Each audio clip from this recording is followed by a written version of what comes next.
وہ یہ کہہ سکتا ہے کہ this land belongs to government, یہ زمین گورنمنٹ کی، اس لیے کہ ان کے پاس 200 سال پہلے کا دعویٰ کر رہے ہیں، نماز بھی پڑھی جا رہی ہے، سب کچھ ہے، مدرسہ چل بھی رہا، لیکن ان کے پاس پیپر نہیں ہے۔ تو ڈی ایم صاحب اگر لکھ دیں گے تو ان کی بات، ان کا فیصلہ آخری ہوگا، آخری فیصلہ ہوگا۔ لیکن ہاں اگر کوئی ہائی کورٹ یا سپریم کورٹ جانا چاہے تو جا سکتا، ابھی یہ پراودھان ہے۔ اور یہ اگر سپریم کورٹ میں 50 سال تک کیس چلے گا تو 50 سال تک وہ مسجد میں تالے یا مدرسے میں تالے لگے رہیں گے۔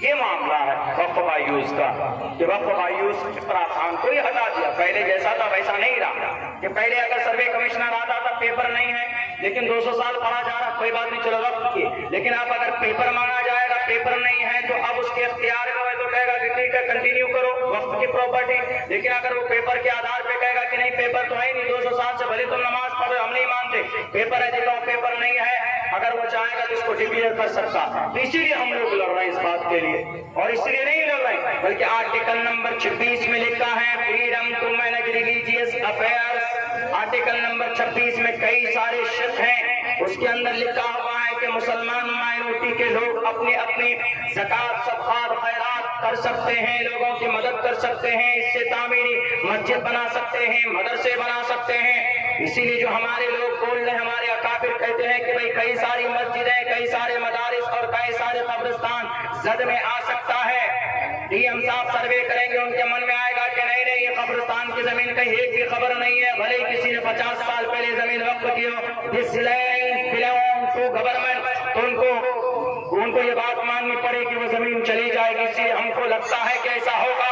اسی لیے یہ قانونی لڑائی ہم لڑ رہے ہیں، اور قانونی لڑائی لڑنا چاہیے، کسی کو قانونی لڑائی لڑنے سے منع نہیں کیا جا سکتا۔ بھارت کے سنویدھان نے آپ کو اجازت دی، آپ کو پرمیشن دی۔ میرے بھائیوں، ہم اس دیش میں صرف یہ چاہتے ہیں پرامن طریقے پر ہم اپنی زندگی گزاریں، ہم اللہ کی عبادت کریں، ہم اپنی شریعت کے مطابق ہم اپنی زندگی گزاریں، اس میں کسی کا عمل دخل نہ ہو۔ بات کبھی کبھی ایسا ہو جاتا ہے جس سے ہمارے دل کو ٹھیس اور ہم کو تکلیف پہنچتی ہے، تب جا کر ہم بولتے، تب جا کر یہ امت مسلمہ کبھی کبھی سڑکوں پر آ جاتی۔ بہرکیف آرٹیکل نمبر 19 کے تحت آپ کو پروٹیسٹ کرنے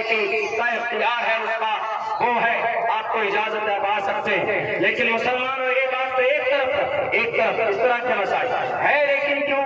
بات بھی میں شروع سے شروع کروں گا کہ کس وجہ سے آپ کے اوپر اتنے سارے مسائل پیدا کیے جاتے ہیں، آپ کو معلوم ہے، اس لیے کہ ہمارا عمل اتنا گندا ہو چکا، ہم اتنے